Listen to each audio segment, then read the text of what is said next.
Well, we're live, so it's dead. We're live, so the algorithm has killed it. Hi, everybody. Hell yes, we can sell her now. Go ahead. Let Julian's prophecy from right before I turned everything on come true. The algorithm is going to kill this video for Steve. Yeah, I know. I depend so much on the profits from the Patreon Hangout every month. The 50 cents you get from this. Just the advertisement section of it, not the amount that we give towards. Yeah, right. Obviously, I benefit from you all directly because but I do notice like it tops out around like 120 views. Yeah, it's not a super popular. I mean, none of my live streams really do all that well. Sharing around, but I mean, yeah, I do it for the love. You know what I mean? I do the other stuff for the money, but this is for the love. It's honestly for us anyway. We're just like here selling this. I just like to listen back to these things because I'm that kind of weirdo. Exactly. Lord, you hold on. Like, who was like talking first? Well, I think so. Isaiah, you were trying to get something out. Yes. Yeah. Quickly. Yes. Yeah. Go ahead. I wanted to say that it was my birthday Tuesday. Oh, nice! Happy birthday! Happy birthday, man. And I'm 34, but I don't. But I don't look 34. Yeah, do black not. don't crack. I was going to refer to Kara. I was going to say so instead of saying so help me God, just say so help me the Milky Way galaxy. There you go. You're not allowed to do that. So help me Cthulhu. You either have to say so help me God. You're given two pieces of card. You have a choice. You can either do the atheist one, which is I swear to tell the truth, the whole truth, and nothing but the truth, or you can say I swear to tell the whole truth and nothing but the truth, so help me God. And with the second one, you've got to put your hand on the Bible. I know I caused endless ruckuses because they didn't have a card for the atheists, and I wasn't going to swear on the Bible. I will say I've testified in DC criminal court, and there's just no religious trappings to it at all. I mean, you have to swear that you're going to tell the truth, but there's no Bible. There's no. You just have to raise your hand, right? It's very much a Christian country. Oh yeah, guys. Okay, whoa! Don't, for fuck's sake, don't talk all at once. If you hear someone else talking, wait until they're done talking and then talk. Okay, hang on. See, Mac, you were trying to say something, so you go ahead. I'm in my line of work. I've testified in front of like a New Jersey local finance board, which is a state level board that approves financings at the local level. And as a non-attorney, I have to swear in whenever I testify, and it is just I stand up, I raise my right hand, I swear to tell the whole truth, and nothing but the truth. Okay, great. Sit down. Yeah, and that's it. If I were to testify in court, they would offer me the opportunity to put my hand on a religious document if I wanted it. It would not be required. Yeah. Okay. It's very much. I think in the UK it's I swear by Almighty God, and you have to start it. I swear by Almighty God. Yeah, it's a really heavy Christian ethos.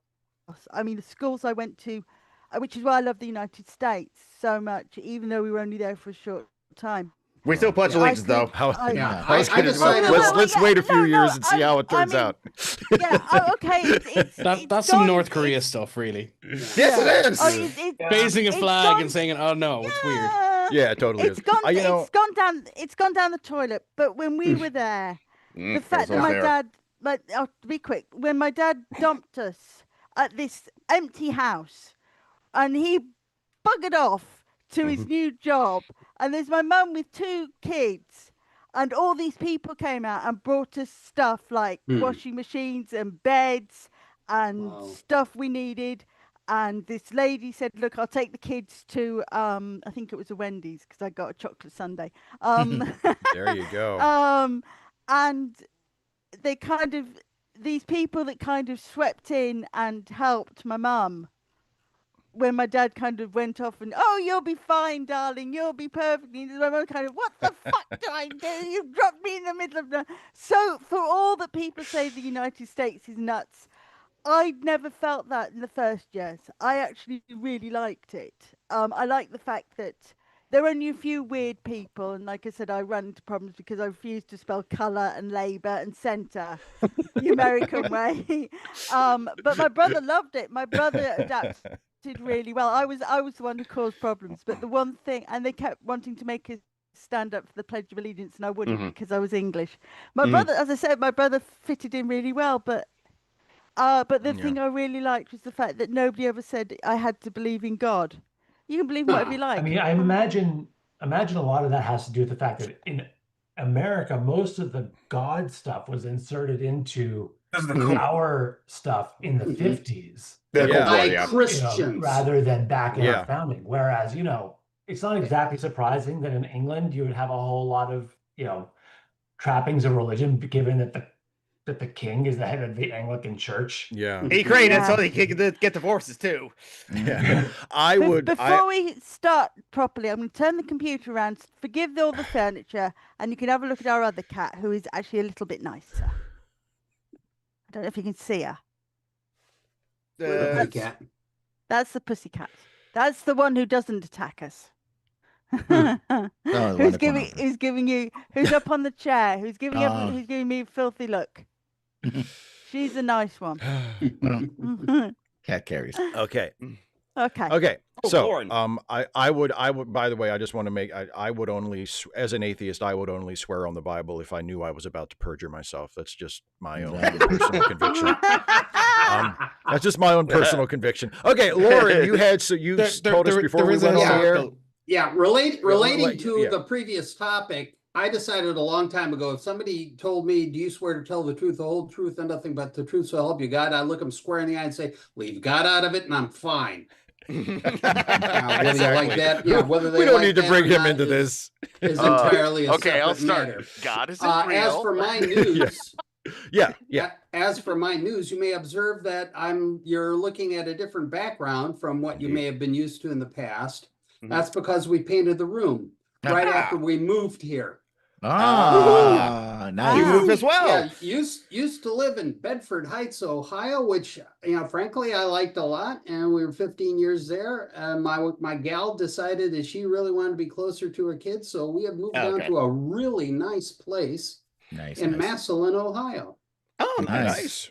Good for you. And we're still doing the red coat thing. We did.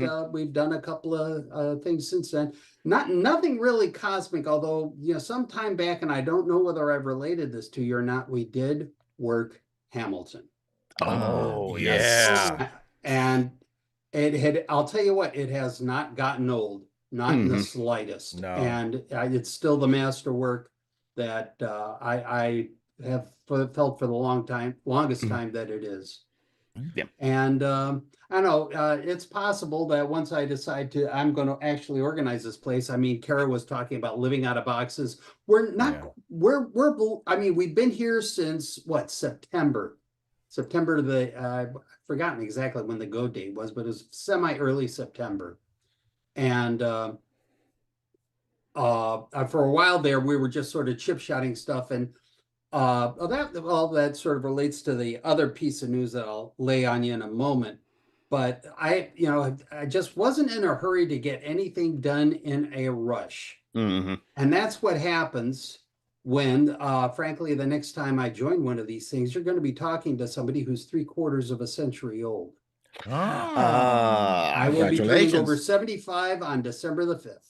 Congratulations. You see, you can always have a messy room as long as you have a virtual background, or at least in my case, just move into I'll figure out. I may fool around with virtual backgrounds at some point or other. And, this isn't a virtual background. You seem to have an invasion really there going on, bud. So you don't see how messy my room is because of how my camera is angled.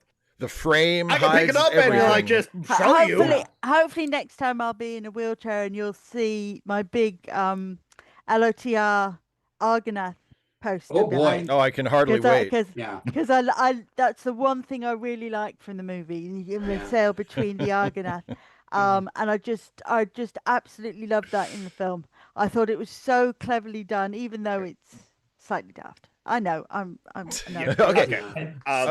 Just slowly. But like I said, the only good news from the only good news from my perspective is I know fanfic isn't worth it, but I did get some good fanfic writing done. And I've actually done chapter 8 of my Pride and Prejudice variation. Yes, I know. I'm not quite sure how to get Elizabeth discovered, but maybe that'll work out. I don't know. I've been toying with different versions. I've even asked my husband, who basically looked at me blankly, said, "I don't bloody know. You're the writer. You write it." Anyway, okay. Lessons. You had something you wanted to. Well, is Nick still there, or is he went to the bathroom? Yes, he is. I'm still here. Okay. Oh, okay. Hi, Nick. So I got this package from Amazon. I don't know if you can see it. We can see it's a package. Yes. It is a package. Yes. And in Would it, there be some Planet Ripple in there? Let's see. Let's find out. Let's see. Yes, it is. Hey. Hello, 10. Now I was half right. He is showing us the package. Yes. I will confess. Oh boy, now the algorithm's really going to kill us.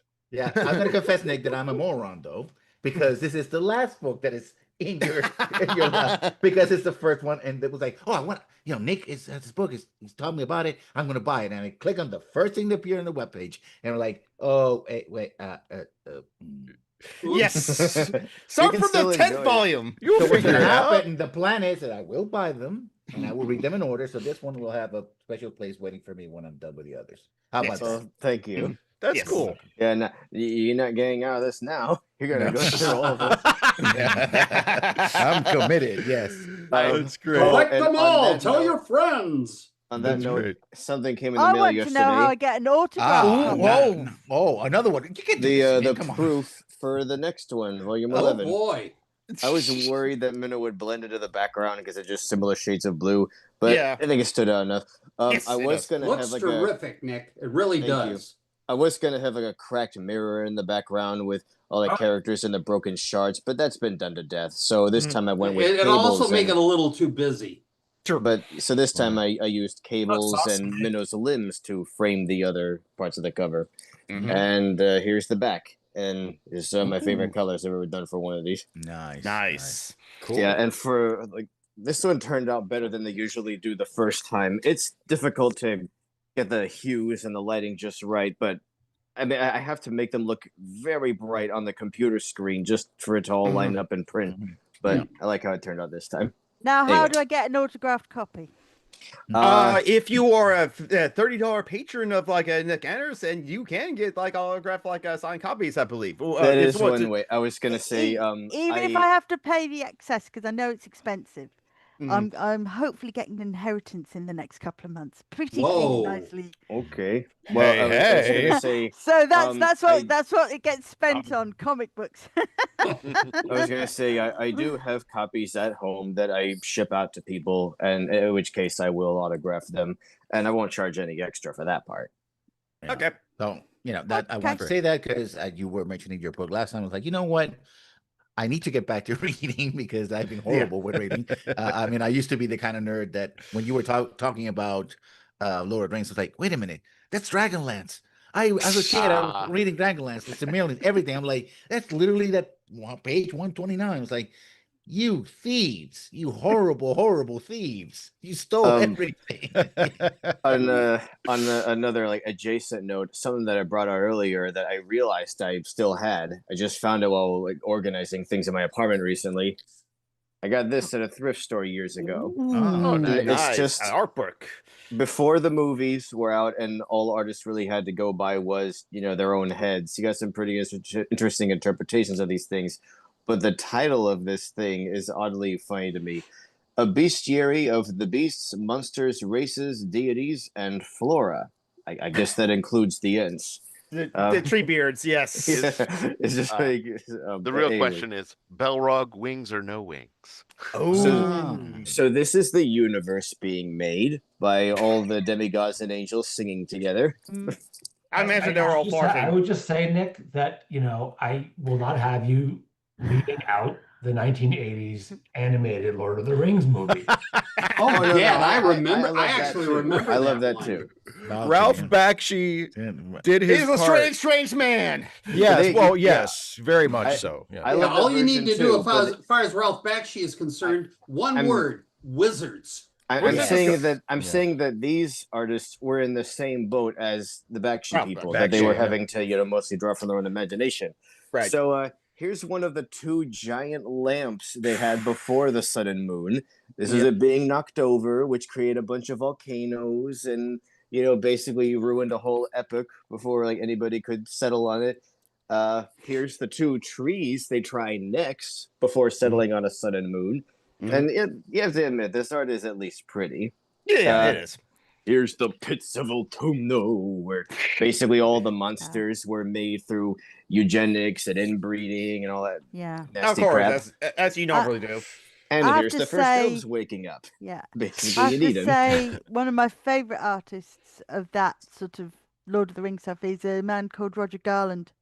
I absolutely love his work, and I've seen a few of them, and I've got books of them. So yes, as I said, I was a real Tolkien nerd. A real Tolkien nerd. Oh, and you were wondering about Balrogs. They shoot lasers out of their noses. So I know it's fire, Naturally. but it's just the way Naturally. they drew it that's kind of funny. He's just having sinus problems. Yeah, I do too. It's like, The time of year. I Get always, out of the way when he sneezes. it's I like, never had hold on a a second. I never had a problem in the Gold Key comics with them drawing the Enterprise having flames coming out of the back, so I really don't see what the problem is with that. Oh, and you have to see how they draw dragons. Look at it's like they got these little dainty pointy noses and Oh yeah, that's very 70s. Yeah. he is fully erect. Very, very Now, English. attention. Very English with the idea of the worm with the pointed nose and the kind of the lizard-like face. I just wanted to share that. Yeah. Okay. One thing I'd like to throw out just real quick as it comes to dragons, who here has seen Dragon Slayer? Yes. I have Yeah. not. I Been a still think minute. that's Yeah. one of the best dragons I have ever seen anywhere, and the animation is excellent. Oh, are you talking about the Don Bluth laser disc The one with God, I can't even No, think Dragon Slayer, not of Dragon. Dragon. Slayer. Yeah, this is Dragon Slayer. Okay, different one. Yeah. In Orland with Cassiodorus Rex is the king, and I can't think of the name of the kid who plays the basically the sorcerer's apprentice who Peter inher- McNichol? Say again. I think it's Oh, Peter you know McNichol. what? Yeah, I Yes, did see that. yes, it is. We God, reviewed Janosch it from for Ghostbusters too. yeah, Yes. yeah, and what's Alan from Ally McBeal? Mhm. Yes. Oh, Yeah. yeah, right, of course. Yes. Oh, No, sorry. Before I did see that movie. I blocked it out. We watched it for late seating, and I completely as soon as we were done fancy. recording that show, it So- went out of my brain. I was like, Before okay, I- that was before I Yeah, forget, I just just flipped- thought oh, that sorry, go ahead. dragon I like the feel of it. I like the way they animated it, and Yeah. it just felt right to me. Before Okay, I go forget, for it, I Nick. flipped through the rest of it. So I've been praising the book, sorry, even of the weird creatures. This is their version of Moria. It is gothic and metal Yeah. as hell. Mhm. So lumpy and weird. Here's just been- Smaug. And Yeah. oh dear, he looks like a flying squirrel. Rocky, we never knew you. I will say one detail that got right that I appreciate is look at how sparkly his belly is. It's because he spent so many years sleeping on that pile of gold that some of it essentially like got embedded in him and gave him this sheet of armor that made his belly completely impenetrable, save for like one spot. I like that they included that detail in this. I like artists. I like seeing Yeah. different interpretations of things. I just All have right. visions of Steve going to his special medicine cabinet after seeing Dragon no. Well, I Slayer, was just going to say getting before out we a small bottle marked brain bleach and pouring a small amount of purple liquid into a cup and swallowing it down quickly. I was gonna say before we move on to what Joe wants to talk about, I was gonna say y'all are banking some serious talking chat this time. I don't want to hear a fucking thing about talking all next for the next for all of 2026. I don't want to fucking hear about it. All of This is it. 2026, no promises. Look, I just wanted to show off some cool art. That's all. Anyway, Joe, your head's up. Go for it. So, first off, I rearranged things, and I'll get to that part in a second. And Okay. I have this close at hand. We were talking about the first edition, but in the beginning we were talking about, or I think even before we went live, the how are you doing sort of thing. I had a really fun response to that. Well, I finally got my living space to not smell of human waste anymore. So not too bad. So what happened is I rent out my friend's basement, and right now it's kind of in a semi-finished thing with area rugs and whatnot. Well, we had a sewage backup. Oh boy. And jeez. it was like there's 2 points. There's like the primary drain and like the one that leads out to the road. And like from both of them, destroying all of the rugs and the things directly by the rugs there. Oh, it was wretched. It's awful. Just and like cleaning it was mortifying. It just like I'm glad the experience is over and that I'm in really fun spirits about like laughing about how like it's done now, but the hell of it is that's why our organizations like Surf Pro exist. Yeah. Well, if you ever say if you can afford it, if you ever say, "Well, life is shit," you can just take a picture. I have the pictures here. If you want to say, I have comparisons I can make, motherfucker. This we is have not here, fellas. I'm just glad we caught it as quick as we did because it's like a duplex setup, and it backed up on the other side, and they don't go over in the basement over there. So like the problem started over there, and it's like an inch and a half, and I'm glad I had the excuse of cleaning my side to not have to feel the necessary to volunteer to help out over there. Yeah. I don't know if you have this expression, but in Ireland, like if you have something uncomfortable to do, say I'd rather shovel shit than do that. Right. At least now you know. You're in a it's not great. You're in a position where you actually know really uncomfortable. That's a line that Patton used in his opening speech as it was used in the movies. I shoveled shit in Virginia or Louisiana or wherever it was. Yeah. Well, at least you're in a position where you genuinely can say, which if something is worse than shoveling shit. Yeah. Well, it wasn't like I said, it didn't involve a shovel. It definitely involved a mop and 3 brooms I threw out. But God damn, it's the little details like that really sell. Oh. All right. I would imagine a wet dry vac at some point. Yeah. Isaiah, you have to follow up. Isaiah, you have to follow up. Isaiah, beat the basement full of shit anecdote. Go. So last Ask Away, I told Steve how much I enjoyed the new Superman movie. Oh yes. I really did. I really did. I liked everything about it. I like the Superman character. I like the set design. I like the aesthetics. I like the Daily Planet set that they still kept the Art Deco facade, but they upgraded it to the modern world as opposed to like Superman Returns where it was just that whole thing. I liked all the characters. I liked the fact that they made this Superman very they made him very vulnerable as a character. And I think we were talking last month about the omnibus comics. Where can I find those? Any comic book store.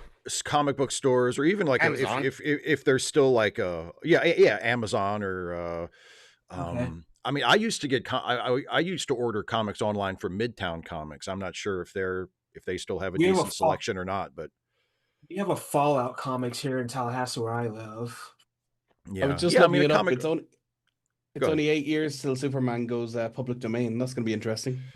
If it goes to public domain. Exactly. If somebody doesn't intervene and say that's not happening, well, it'll be interesting. Or maybe the Action Comics version of Superman will become public domain. That's how it's going to work. I mean, I'm as far as I know, I'm not an expert on copyright law, but with continuing characters like that, because that's how it went with Sherlock Holmes. That's how it's kind of going now with Popeye and Winnie the Pooh and other characters. Mickey Mouse.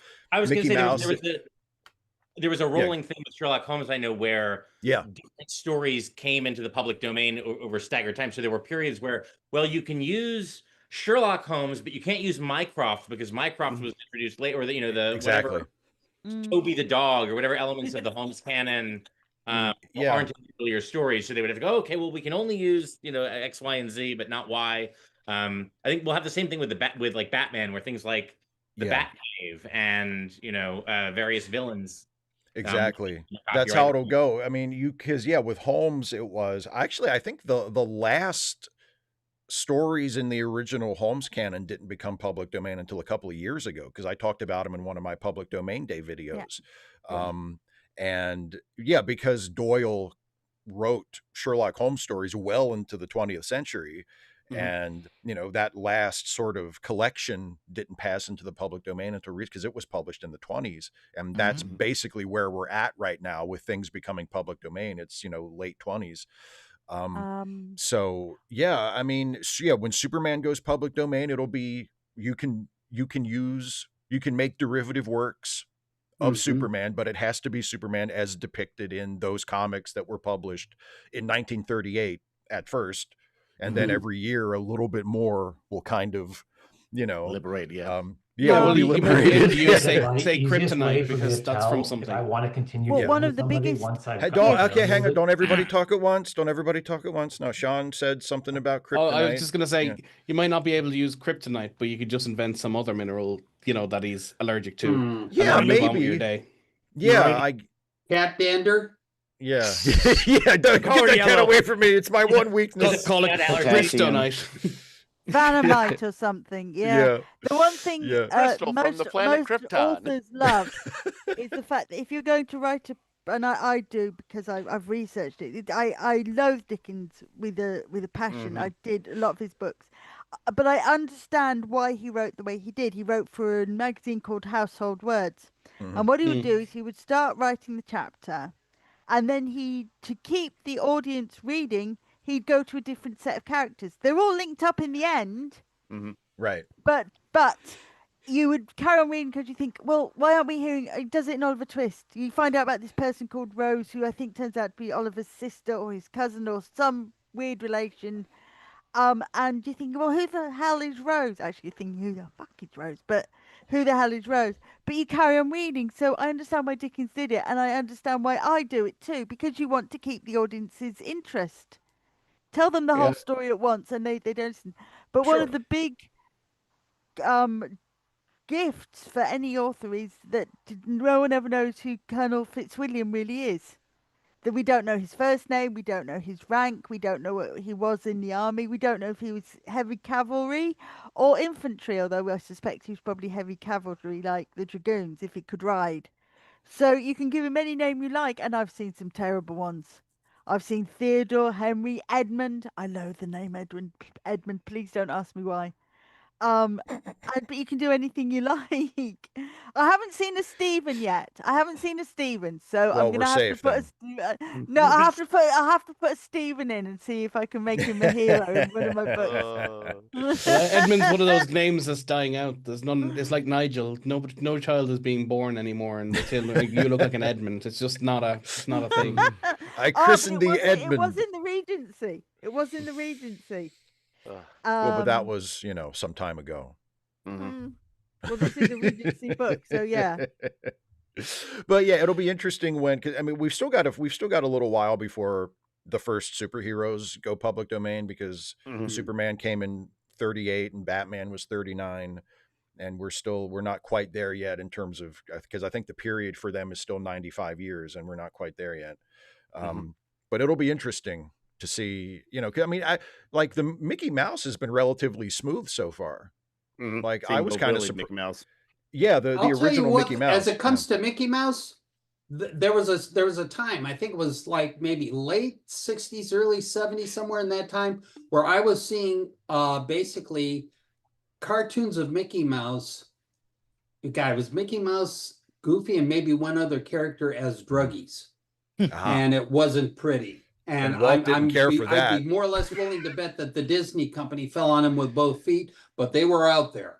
Yeah. Well, one of the things I remember from the 80s, because I'm sure the way it's difficult to get away with this kind of thing now because of the internet and because everybody can see anything if you publish it anywhere pretty much. But a lot of people back in the old pre-internet days, you would just do it until somebody told you to stop.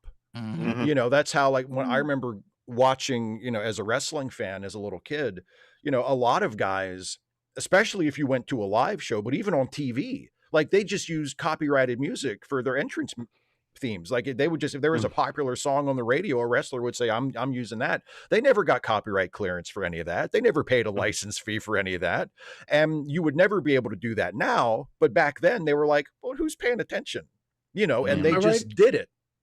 So am I right in saying before WWE took over everything that they used to have gimmicks? You know, well, I know they have gimmicks now, but say you're the Pharaoh or something, there could be a one in another promotion that would have the same same shtick. There are gimmicks. There are old school wrestling gimmicks that you can still see people using, like on the independent scene. That, I mean, they're obviously not the same guys. And yeah, there are multiple versions of them kind of floating around because nobody really owns the gimmick. Like there's a famous tag team called the Masked Assassins that have been, I mean, I saw them wrestle at an independent show in West Virginia like 15 years ago. And the gimmick was, if the assassins lose, because they wear masks, so if the assassins lose, they'll have to unmask. And I'm like, how many times have they done this? Like, how many times have you lost the match, they have to take off their mask, and they take off their mask, and you don't know who it is. It's nobody. It's just some local wrestler guy. But just Mexican wrestling was the one that popularized the mysterious masked man and stuff. Yeah, and in Mexico, if a guy loses his mask, it's a big deal. Yeah, but, what I want to say, talking about Mexico, is that copyright material, and it still kind of happens. I live in Puerto Rico, so it's part of the Caribbean. The restaurant that has like a Mickey Mouse or something like that on it, you know, like they literally they don't do it as much anymore, but they often do it where they're like, oh, I'll have this be Popeyes, but it's, you know, they just put Popeyes on it. It's like, you can't do that. Like, nobody's stopping us. Exactly. It's Popeyes, chicken restaurant until and it's Disney, Popeyes until they tell us it's not. Yeah. Disney have actually taken children's creches to court to make them paint over it and take it down. I mean, there's like a daycare center with Donald Duck on the wall, and Disney said, nope, can't do that. Shit. But an interesting sort of gimmick. You've probably all heard of sea monkeys. Oh, sure. Yeah, and they're little kind of brine shrimp. Yeah. Because my brother had some, and I mean, admittedly, at first he was really disappointed they didn't look at all like the cartoons. But he kept them alive for about 8 months, and he said, that's how he got into engineering, because he said they're absolutely fascinating creatures, the way they move, the way they kind of have this tail. So in one sense, although he wasn't overly impressed with them, he was impressed with the way that nature can sort of make things work, and that we should try and strive for the same thing. So yeah, I was less impressed, but he was fascinated by them. Well, you know, it's kind of funny. You just reminded me of something that I realized yesterday. You know how some dogs, domesticated ones, they look like seals, and people say things like, "Oh, seals are just dog mermaids." What? It's kind of the other way around. Dogs look like seals. Some thousands of years ago, dogs were all wolves. All the modern dogs we have descended from them. They didn't used to look like modern dogs at all. So seals, which are more closely related to bears than to dogs, they just looked like that. And we somehow independently, like accidentally, made our wolves look more like seals. It's like convergent evolution. Oh, we've been doing it for years. And of course, then you have the Fae stories, particularly in the UK and Ireland, of the Selkies, the men and women who can get themselves on land, strip off their skins, and then become human. I just find it funny and fascinating. Fascinating. I was just there's fairy forts, and they won't build roads. They want to build a motorway, like a highway, and then they'll move it around the fairy forts. You know, like basically a geographical feature of trees and rocks, and they go, we don't want to mess with the fairies, and because someone will object, and they have to build a motorway away from the fairy fort. Yeah. I just find it funny how we had to... let Nick finish. Sorry. Let Nick finish his point that he's been trying to get out for. I just find it funny how we had to screw dogs up through centuries of inbreeding to get them to look the way they do, and seals were just already like that. They were already cute, big-eyed goobers, and I love them. selected. We bred selected them for those softer. If you break a wolf, you get that was what I was trying to say. Yeah. We did it with the carrot. Carrots in medieval times used to be Bananas purple. too. Lots of agricultural stuff. Yeah. We've done it for centuries. Carrots used to be purple, but they were bred orange to celebrate the arrival of William of Orange in the United Kingdom. Of course, the king. They were bred. They were bred orange to kind of celebrate his peaceful coup. Over James II. Did he ask for that, or did he just think that was kind of weird when he got there and they presented it to him? Actually, he thought we made these orange for you. Oh, thanks. Yeah, he actually thought it was a great thing. He actually thought this is a great celebratory thing, and we've had orange carrots ever since. I mean, it is kind of an ego trip. We changed the color of a vegetable for you. Yeah, it is. Yeah.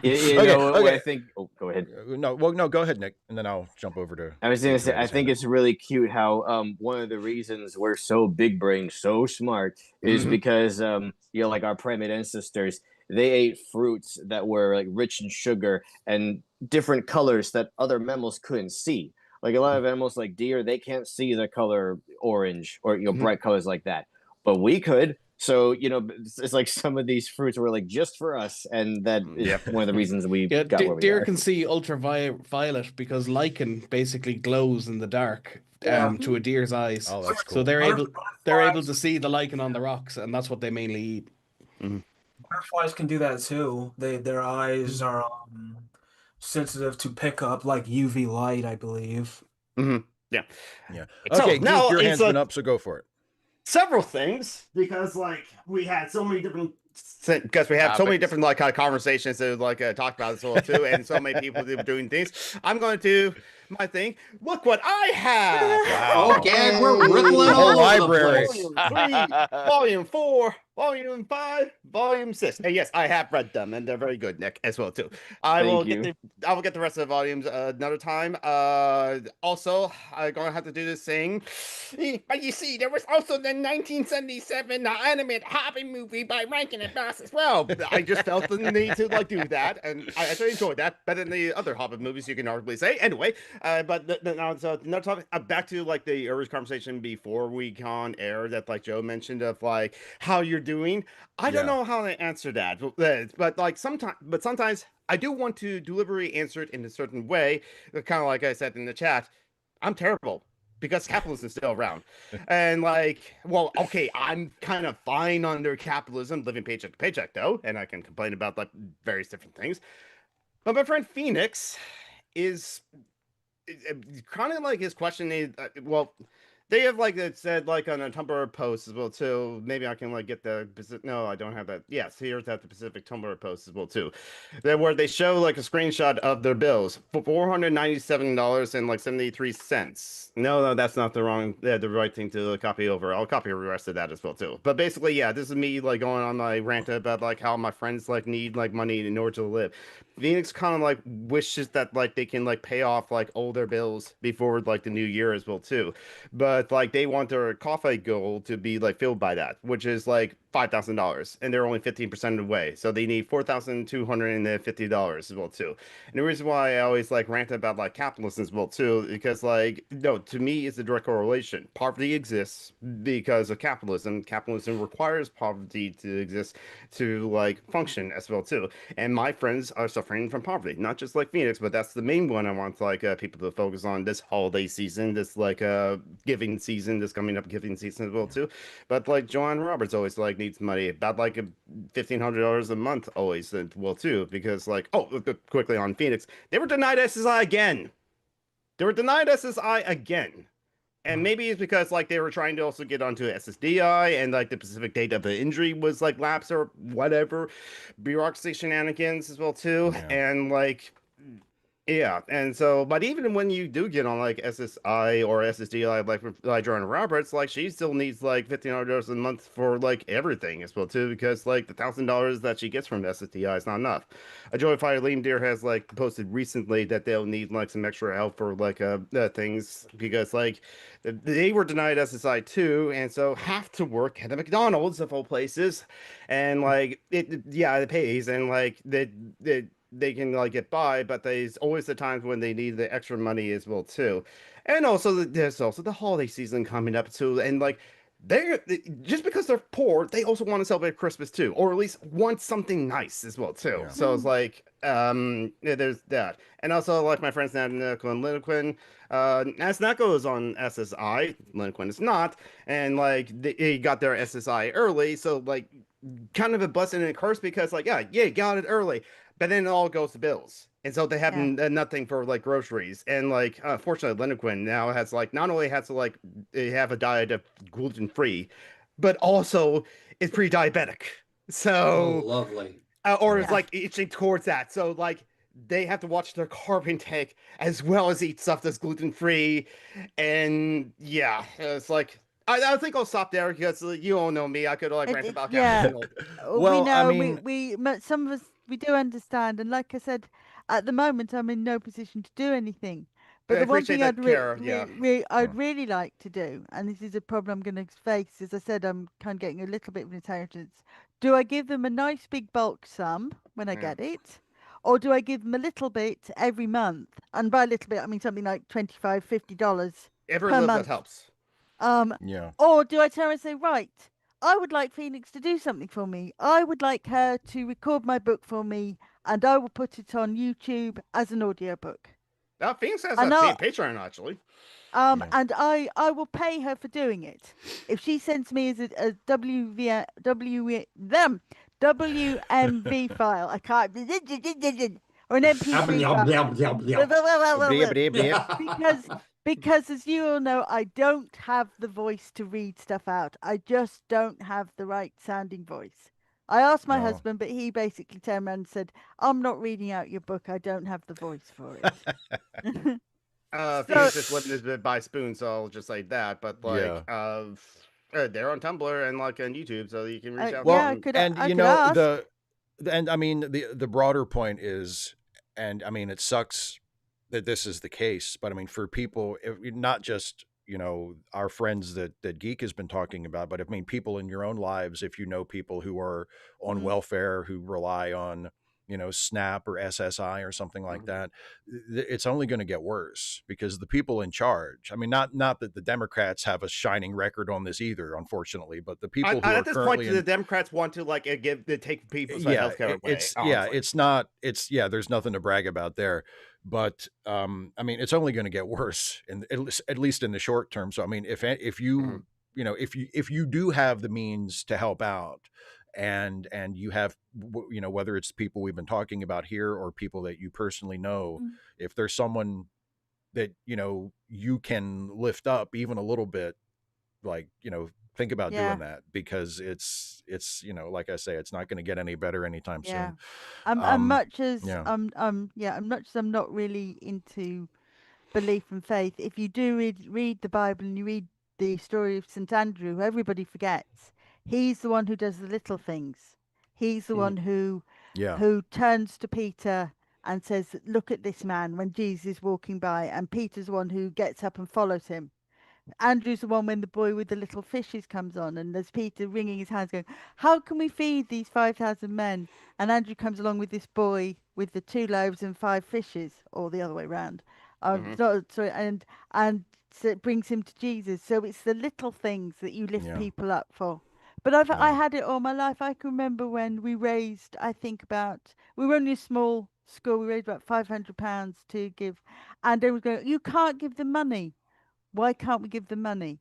Well, because they'll spend it on drugs. Who cares? I remember just give them the goddamn money. And I looked at this teacher. I looked at this teacher going red-faced, saying, she'll spend it on drugs. You can't give her the money.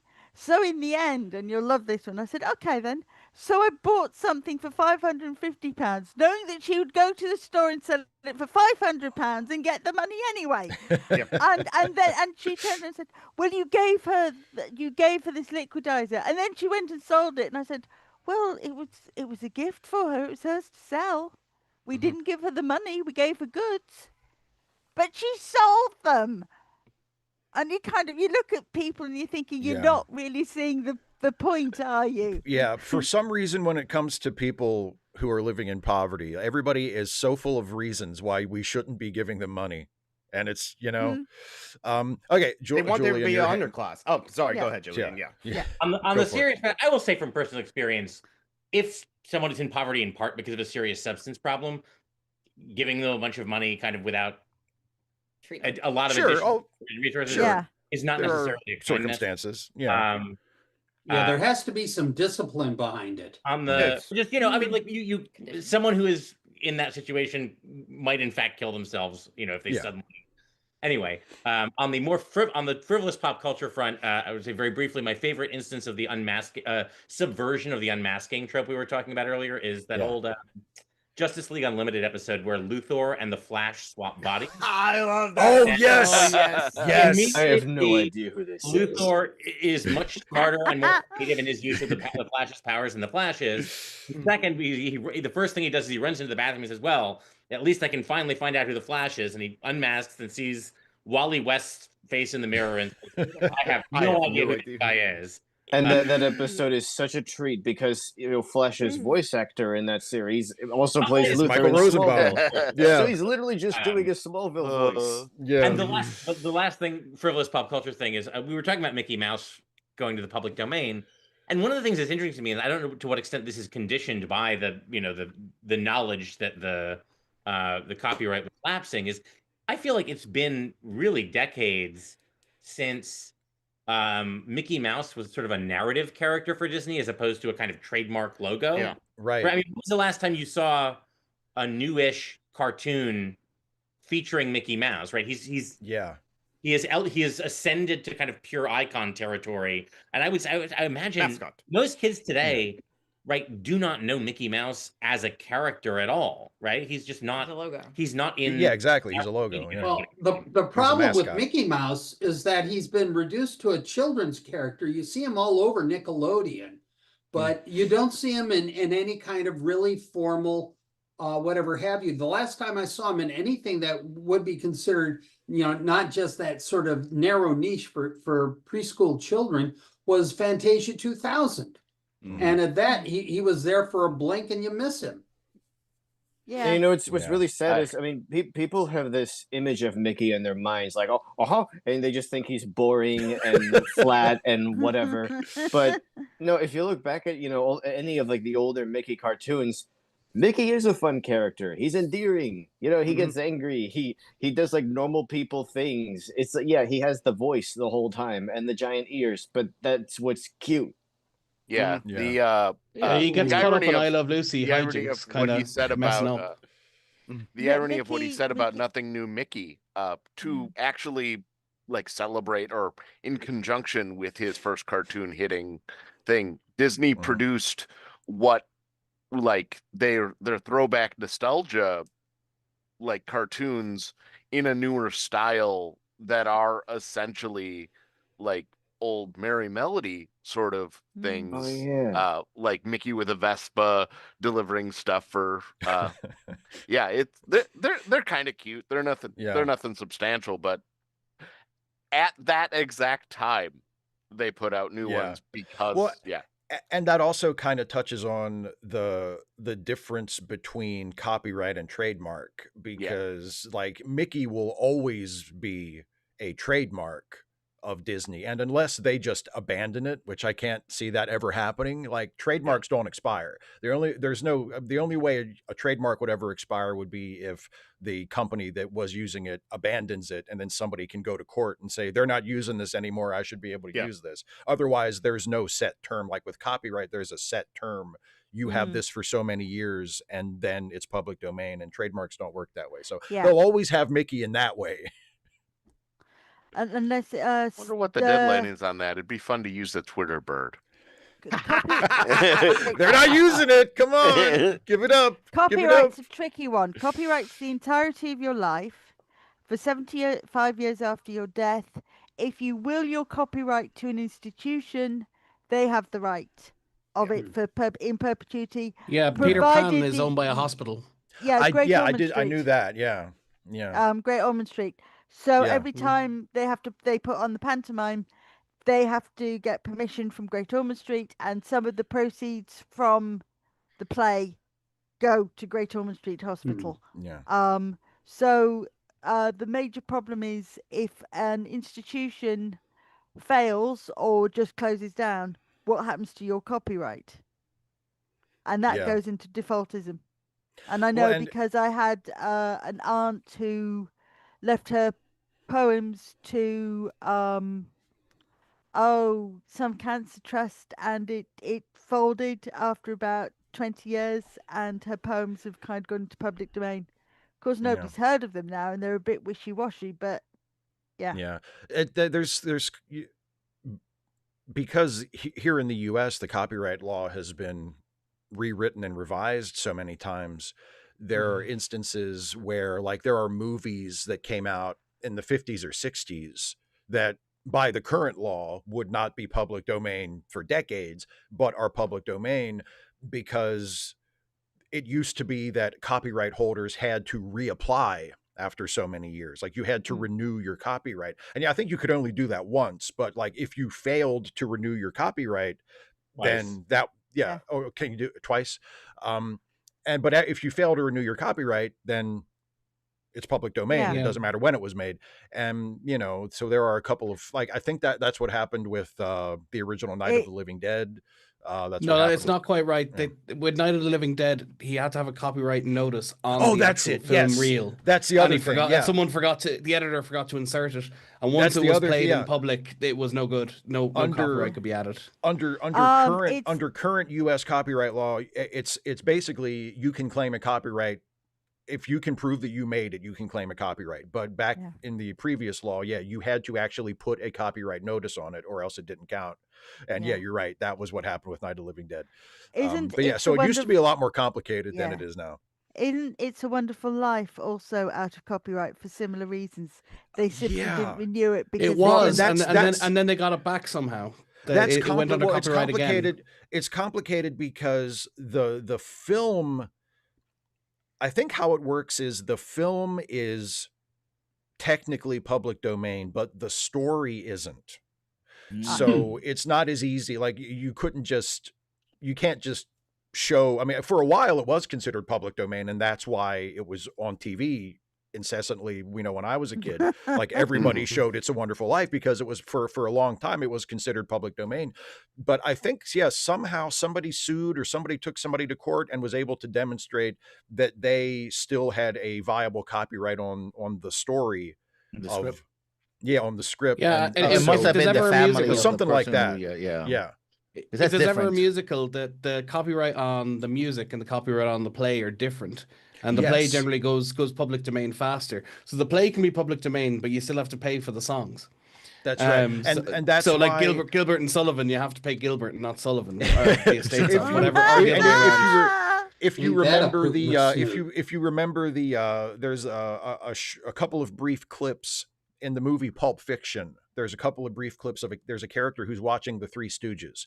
And the actual Three Stooges are not seen in the clip, because the episode of the Three Stooges that Tarantino was showing, technically that short was public domain, but the likeness rights of the Three Stooges are still in force. So the short is technically public domain, but you can't use it for anything if it includes footage of the Stooges because their likenesses are still protected. So there are lots of situations like that where there's a lot of crossover. In the UK, you're allowed to show certain things, provided you do one of two things. One, you can claim it's fair use. You are showing it to inform the audience, or you're criticizing it.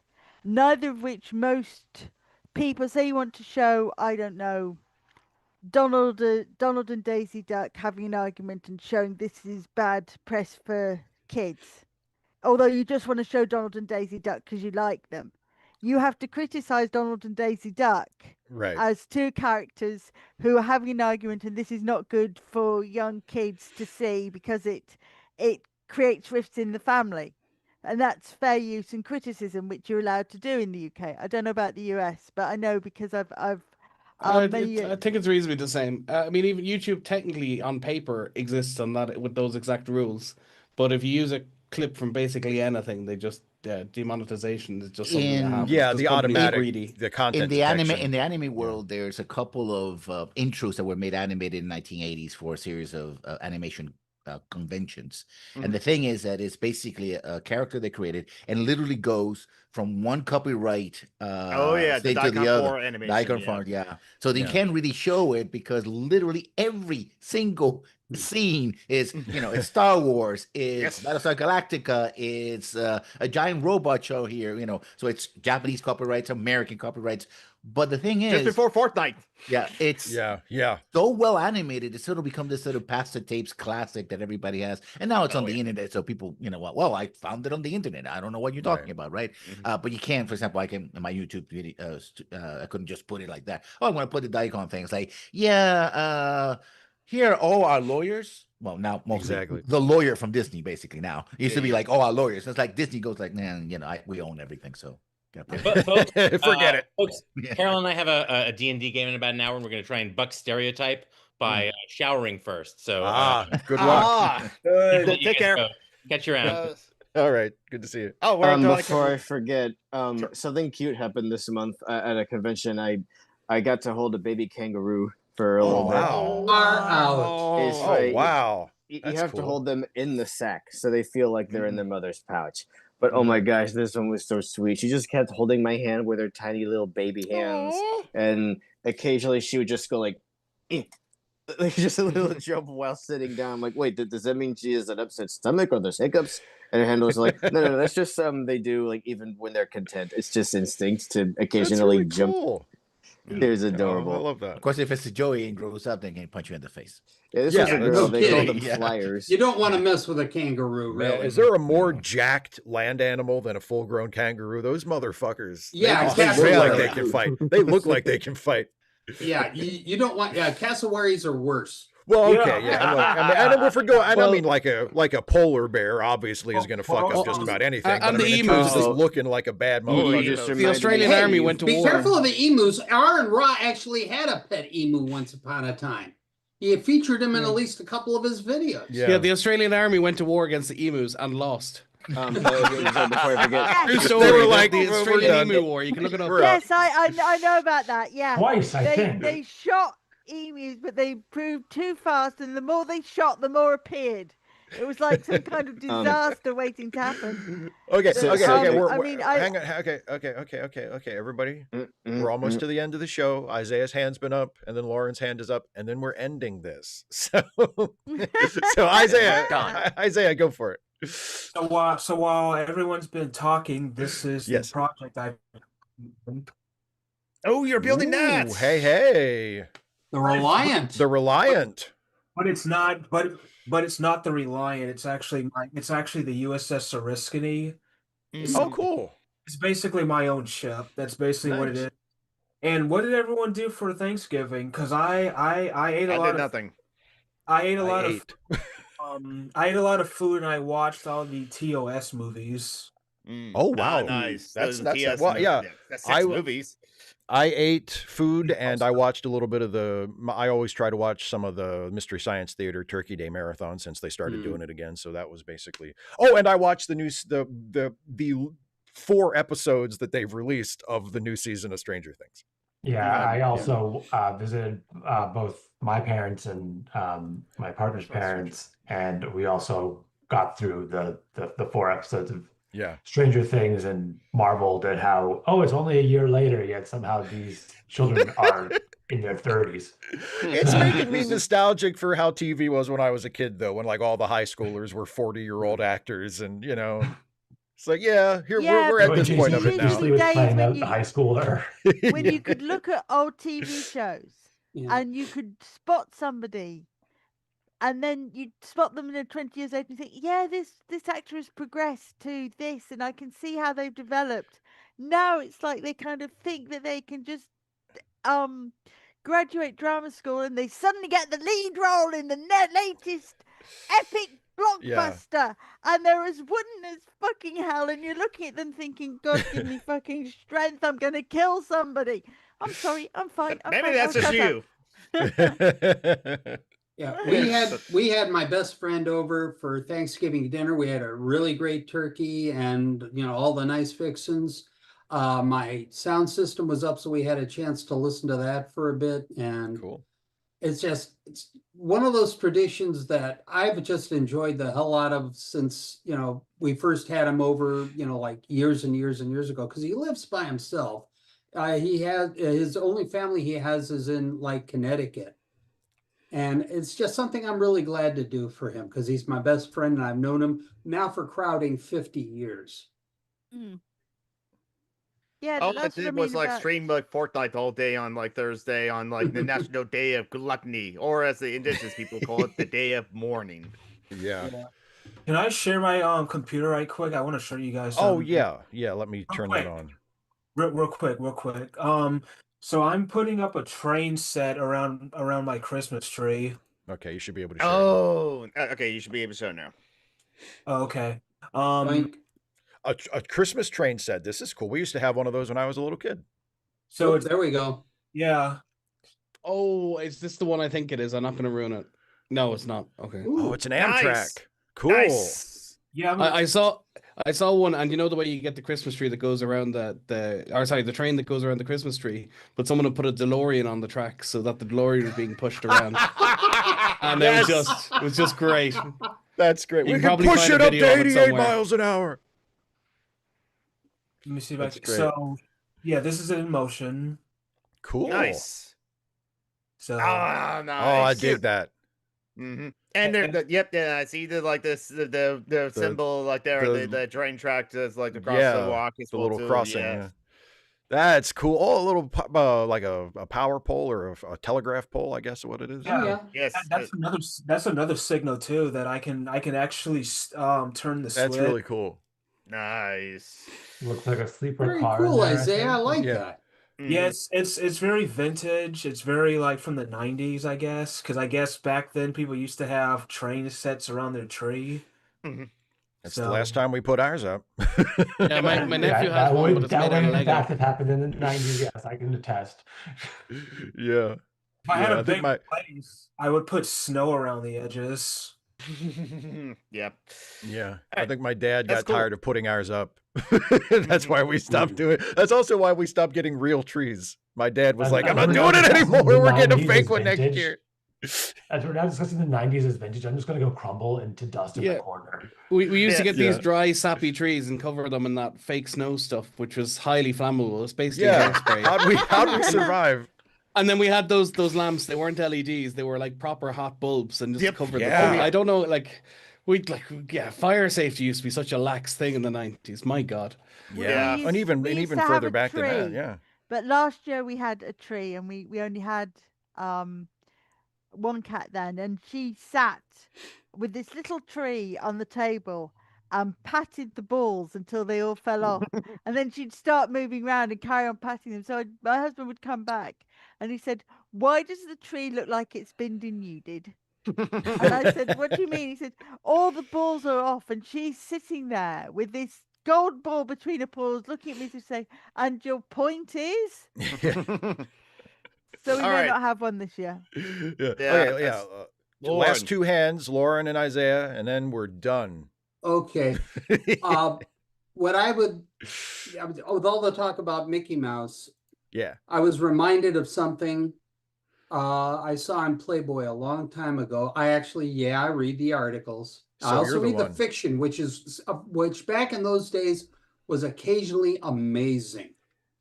And I will wonder, is anybody here aware of a short story by, I think his name is Harold Waltrip, by the name of Hares of the Perisphere?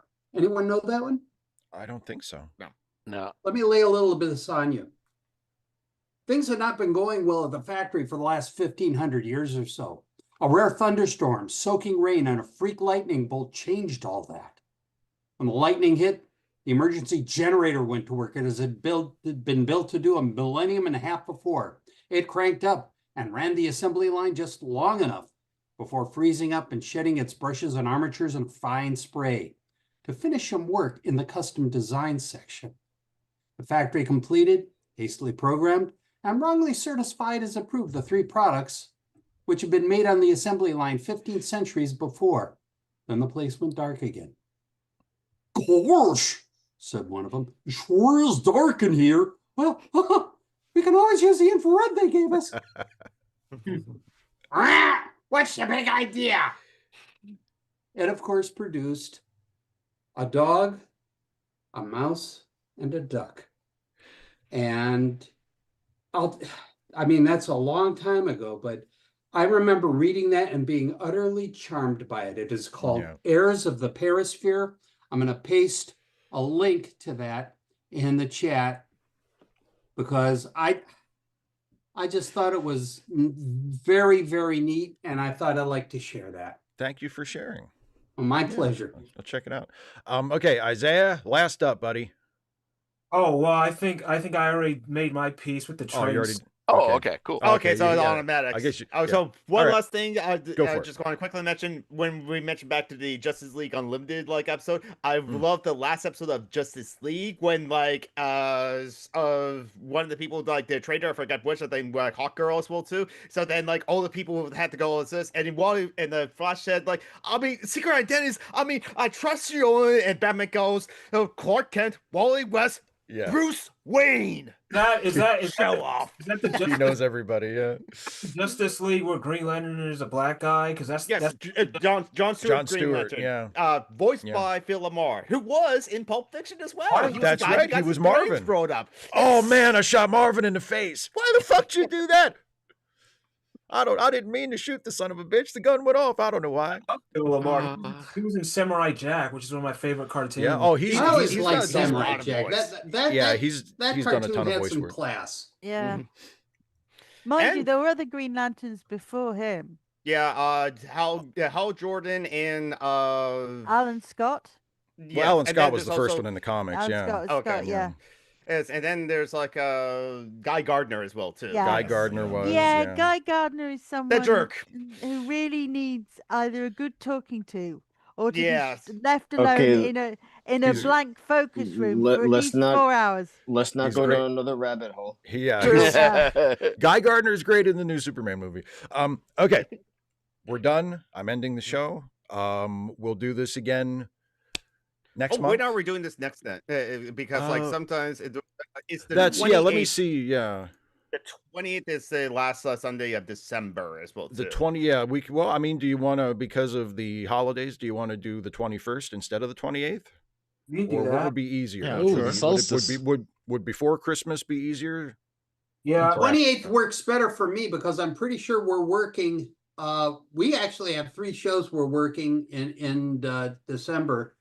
And I could make the 28th. I doubt I could make the 21st. Okay. Since well, we'll figure something out. Since it's not actually on one of the holidays. It's not. I don't think the 28th is anything, but I mean, maybe people are. It's right in the middle as well too. Christmas on the Christmas on the Thursday, and New Year's. I just to avoid confusion, leave it where it is. We'll do the 28th. Yeah, we'll do the 28th. We roll in Christmas and New Year's and everything. I always hate the week after Christmas because I mean the 25th and the 26th.